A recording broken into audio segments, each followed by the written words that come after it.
ಧಾರವಾಡದಲ್ಲಿ ಪ್ರಹ್ಲಾದ್ ಜೋಶಿ ಸೋಲಿಸಲು ವೇದಿಕೆ ರೆಡಿಯಾಗಿದೆ. ರಾಜಕೀಯ ಅಖಾಡಕ್ಕಿಳಿದಿದ್ದಾರೆ ದಿಂಗಾಲೇಶ್ವರ ಸ್ವಾಮೀಜಿ. ಇನ್ನೆರಡು ದಿನಗಳಲ್ಲಿ ರಾಜಕೀಯಕ್ಕೆ ಅಧಿಕೃತವಾಗಿ ಪದಾರ್ಪಣೆಯನ್ನ ಮಾಡಲಿದ್ದಾರೆ.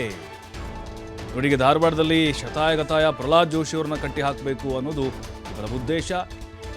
ಹಾಗಾಗಿ ರಾಜಕೀಯ ಅಖಾಡಕ್ಕಿಳಿದಿದ್ದಾರೆ ದಿಂಗಾಲೇಶ್ವರ ಸ್ವಾಮೀಜಿ. ಇನ್ನೆರಡು ದಿನಗಳಲ್ಲಿ ರಾಜಕೀಯಕ್ಕೆ ಅಧಿಕೃತವಾಗಿ ಪ್ರವೇಶವನ್ನ ಮಾಡಲಿದ್ದಾರೆ.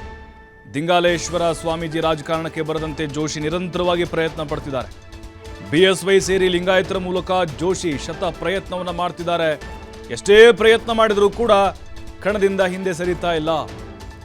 ಮುಂದೆ ಇಟ್ಟ ಹೆಜ್ಜೆ ಹಿಂದೆ ಇಡುವ ಮಾತೇ ಇಲ್ಲ ಅಂತ ಹೇಳ್ತಿದ್ದಾರೆ ಶ್ರೀಗಳು.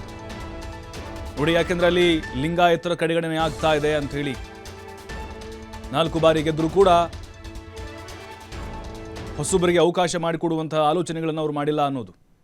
ದಿಂಗಾಲೇಶ್ವರ ಶ್ರೀಗಳು ಈಗ ಅಖಾಡಕ್ಕಿಳಿದಿದ್ದಾರೆ. ಅಧಿಕೃತವಾಗಿ ಇನ್ನೆರಡು ದಿನಗಳಲ್ಲಿ ರಾಜಕೀಯವನ್ನು ಪ್ರವೇಶ ಮಾಡಲಿದ್ದಾರೆ. ಅವರ ಒಂದೇ ಒಂದು ಅಜೆಂಡಾ, ಪ್ರಹ್ಲಾದ್ ಜೋಶಿ ಈ ಬಾರಿ ಯಾವುದೇ ಕಾರಣಕ್ಕೂ ಗೆಲ್ಲಬಾರ್ದು ಅಂತ.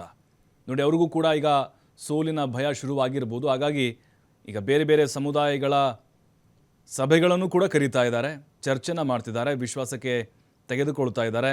ಈಗಾಗಲೇ ಹೆಜ್ಜೆ ಮುಂದಿಟ್ಟಿದ್ದೀವಿ, ಹಿಂದೆ ಇಡುವಂತಹ ಪ್ರಶ್ನೆನೇ ಇಲ್ಲ. ಲಿಂಗಾಯತರಿಗೆ ಈ ಬಾರಿ ಟಿಕೆಟ್ ಕೊಡಬೇಕಾಗಿತ್ತು, ಬಿಟ್ಕೊಡಬೇಕಾಗಿತ್ತು ಪ್ರಹ್ಲಾದ್ ಜೋಶಿ ಅವರು. ಅಧಿಕಾರದ ಮದ, ಹಣದ ಮದ ಪ್ರಹ್ಲಾದ್ ಜೋಶಿಗೆ ಬಂದಿದೆ ಅನ್ನೋದು ದಿಂಗಾಲೇಶ್ವರ ಶ್ರೀಗಳ ಒಂದು ಆರೋಪ.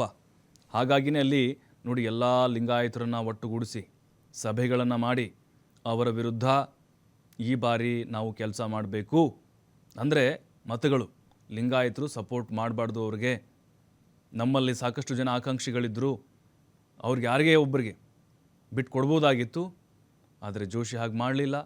ಕೇಂದ್ರ ಸಚಿವರಾಗಿ ಅವ್ರ ಸೇವೆ ಏನು ಇದೆಲ್ಲವನ್ನು ಕೂಡ ಪ್ರಶ್ನೆ ಮಾಡಿದರು.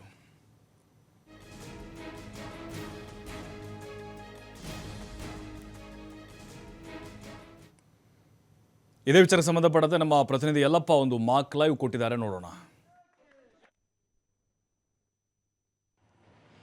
ಧಾರವಾಡ ಲೋಕಸಭಾ ಅಂದರೆ ಬಿಜೆಪಿಯ ಭದ್ರಕೋಟೆ. ಇಂತಹ ಭದ್ರಕೋಟೆಯಿಂದ ಕಾವಿ ಒಬ್ಬರು ಎಂಟ್ರಿ ಕೊಡಲಿದ್ದಾರೆ. ಇದರಿಂದ ಕೇಂದ್ರ ಸಚಿವ ಪ್ರಹ್ಲಾದ್ ಜೋಶಿ ಅವರಿಗೆ ನಡುಕ ಆರಂಭ ಆಗಿದೆ.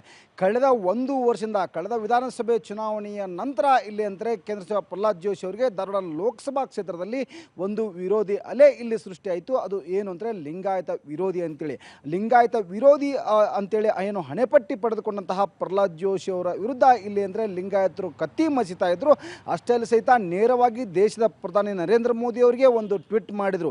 ಮುಂಬರುವ ಲೋಕಸಭಾ ಚುನಾವಣೆಯಲ್ಲಿ ಕೇಂದ್ರ ಸಚಿವ ಪ್ರಹ್ಲಾದ್ ಜೋಶಿ ಅವರಿಗೆ ಟಿಕೆಟ್ ಕೊಡಲಿಕ್ಕೆ ಹೋಗಬೇಡಿ, ಪಕ್ಷದ ನಿಷ್ಠಾವಂತ ಕಾರ್ಯಕರ್ತನಿಗೆ ಯಾರು ಯುವಕಂದರೆ ಅಂದರೆ ಹೊಸ ಮುಖಗಳಿಗೆ ಇಲ್ಲಿ ಅವಕಾಶ ಮಾಡಿಕೊಡಿ ಅಂತೇಳಿ ಪ್ರಧಾನಿ ನರೇಂದ್ರ ಮೋದಿ, ಕೇಂದ್ರ ಗೃಹ ಸಚಿವ ಅಮಿತ್ ಶಾ ಮತ್ತು ಬಿಜೆಪಿಯ ರಾಷ್ಟ್ರೀಯ ಅಧ್ಯಕ್ಷ JP ನಡ್ಡಾರವರಿಗೆ ಇಲ್ಲಿ ಅಂದರೆ ಟ್ವೀಟ್ ಮಾಡಿದರು.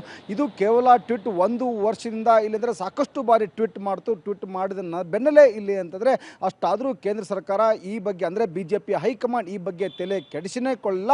ಮತ್ತು ಇಲ್ಲಿ ಮತ್ತೊಮ್ಮೆ ಬಾರಿಗೆ ಅಂದರೆ 4 ಬಾರಿ ಗೆದ್ದು ಬಿಗಿದಂತಹ ಪ್ರಹ್ಲಾದ್ ಜೋಶಿ ಅವರು ಮತ್ತೊಮ್ಮೆ ಈಗ ಟಿಕೆಟ್ ಪಡೆದು 5ನೇ ಬಾರಿಗೆ ಅದೃಷ್ಟ ಪರೀಕ್ಷೆಗೆ ಮುಂದಾಗಿದ್ದಾರೆ. ಕಾಲಿಗೆ ಚಕ್ರ ಕಟ್ಟಿಕೊಂಡು ಇಲ್ಲಿ ಅಂತಂದರೆ ಈ ಕ್ಷೇತ್ರ ಸಂಚಾರ ಮಾಡ್ತಾರೆ.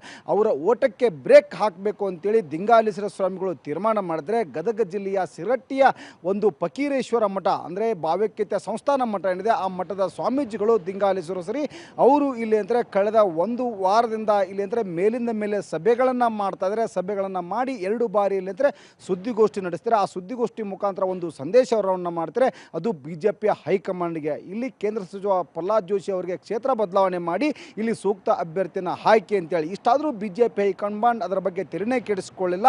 ಮತ್ತು ಇಲ್ಲಿ ಏನು ಮಾಜಿ ಮುಖ್ಯಮಂತ್ರಿ ಯಡಿಯೂರಪ್ಪನವರು ಕಡ್ಡಿ ಮುರಿದಾಗ ಹೇಳಿದರು ಇಲ್ಲಿ ಅಭ್ಯರ್ಥಿಯ ಪ್ರಶ್ನೆ ಬದಲಾವಣೆ ಪ್ರಶ್ನೆನೇ ಇಲ್ಲ ಅಂತೇಳಿ. ಇದರ ನಡುವೆ ಪ್ರಹ್ಲಾದ್ ಜೋಶಿ ಅವರು ಮಠಾಧೀಶರ ಸಭೆ ನಡೆಸಿದರು. ಮಠಾಧೀಶರ ಸಭೆ ಬಳಿಕ ಈಗಾಗಲೇ ನಿನ್ನೆ ಭಕ್ತರ ಸಭೆ ನಡೆಸಿದರು. ಆ ಭಕ್ತರ ಸಭೆಯಲ್ಲಿ ಭಕ್ತರ ಅಭಿಪ್ರಾಯವನ್ನು ಪಡೆದು, ಭಕ್ತರ ಸಲಹೆಯನ್ನು ಪಡೆದು ಇಲ್ಲಿ ಅಖಾಡಕ್ಕೆ ರೆಡಿ ಅಂತೇಳಿ ಒಂದು ಗ್ರೀನ್ ಸಿಗ್ನಲ್ ಕೊಟ್ಟಿದ್ದಾರೆ ಅಷ್ಟು. ಆದರೆ ಈಗ ಪ್ರಹ್ಲಾದ್ ಜೋಶಿ ಅವರು ಏನು ಮಾಡ್ತಾರೆ ಅನ್ನೋದೇ ಒಂದು ಕಡೆ ಅಂತಾರೆ ನಿಗೂಢವಾಗಿದೆ.